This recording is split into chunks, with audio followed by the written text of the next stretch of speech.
The abrupt end of the Boston Breakers brought out a range of emotions among players, including sadness and anger. But mostly there was an overwhelming feeling of uncertainty. It was definitely sad because I built such good relationships there.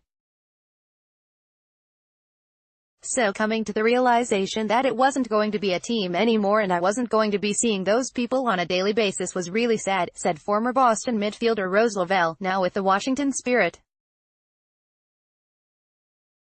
But then I was worried, because nobody really knew how it was going to work out for us. The Breakers were disbanded with a dispersal draft, with most players landing on other National Women's Soccer League teams. The team has now started giving refunds to season tickets holders. And, 7 weeks into the league's season, the displaced players are acclimating to their post-Boston careers. It was a sad end to one of the pioneering teams in women's professional soccer. The Breakers' history dated to the team's first incarnation with the Women's United Soccer Association in 2001. That league folded in 2003 but was followed by women's professional soccer, which included the Breakers from 2009 until the league's demise in 2012. Boston returned again as one of the 8 founding teams of the NWSL, launched in 2013. But it became clear that Boston's owners were not going to support the team following the 2017 season, and it folded on Jan. 28 after what players and team officials described was an 11th-hour scramble to try to save the season. I think it all happened really too quickly for me to process, and since then I haven't processed what happened emotionally to me. But I kind of just go with the flow, everything was out of my control. So it was just trying to find out where I was going to be and find the logistics and the facts about what was happening rather than worry about what had already happened, said now Portland Thorns midfielder Midge Purce. The demise of the Breakers left the NWSL with just 9 teams for the current season.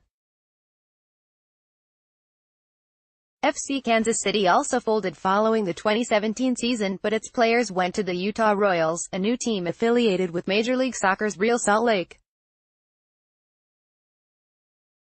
Breakers players, including national team allocated players, who were picked up in the dispersal draft, didn't count toward rosters or salary caps.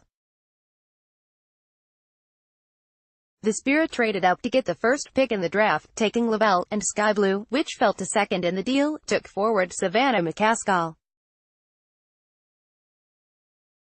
Lavelle won't be on the field this Saturday when the Spirit host former teammate Purce and the Thorns because she is recovering from a hamstring injury. She's taking her recovery slowly as the U.S. national team prepares for World Cup qualifying matches this fall. I really like my new team.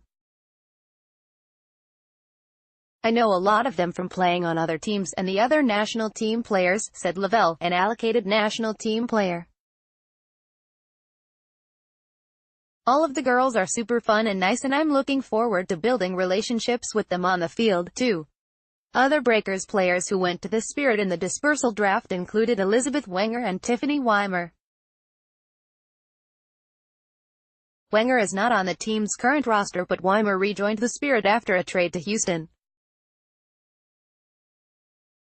Purce was joined in Portland by former Breakers Angela Salem and Ifeoma Onumanu.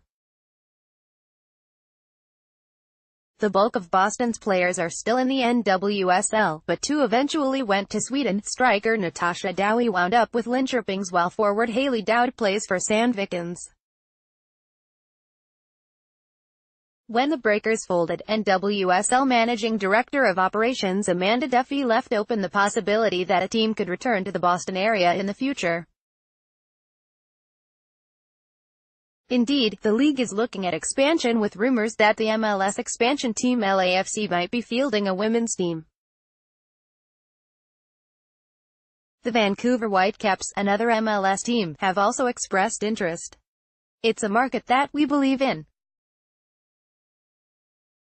It's a brand that has a great historical reputation in women's professional soccer, Duffy told the Associated Press when the franchise folded.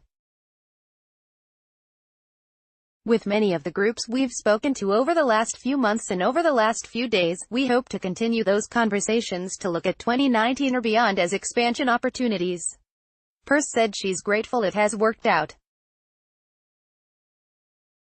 Every setback is an opportunity for a comeback, and I was blessed with the opportunity to come to Portland, and it has just been absolutely amazing for me individually, as a player in terms of my growth and as a person, just being around the staff and the players here, she said. Close the biggest headlines, delivered to your inbox. Get news as it happens. Sign up for Boston.com's email news alerts. Thanks for signing up.